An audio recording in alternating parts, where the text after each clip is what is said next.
In this movie, I would like to talk about exactly what 3D is and how it works. Now currently I have a software package open which is called Cinema 4D, and don't worry, you don't need Cinema 4D to finish this course or to follow along. However, I just have it open for the purpose of showing these things. Now, I personally use Cinema 4D to make our characters and models, and in this case a little turret, for our games, and import them back into Unity 3D.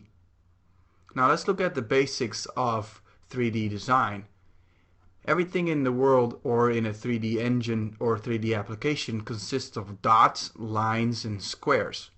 Now if I select this top part of the turret, you can see that it consists of lines and basically panels. Everything in 3D starts with dots.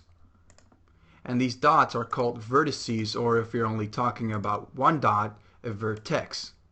And I can move these around, of course, and create multiple ones to form a 3D image.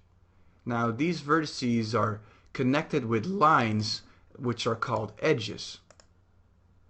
Now of course you guessed it, that when those edges come together into a square, it is called a polygon. And of course polygons can also be moved around or scaled to create the look and feel that you need. Now polygons are then taken and unwrapped. For example, when you unwrap a cube you get a cross symbol, or when you unwrap this 3D character you get something that looks like this. Now this is called a UV map because it is an unwrapped texture map of our turret.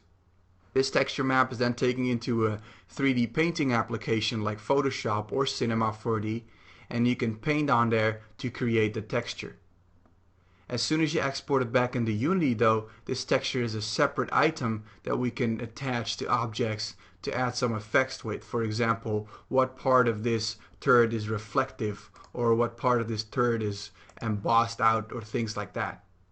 So that is basically how 3D works in any 3D type of environment.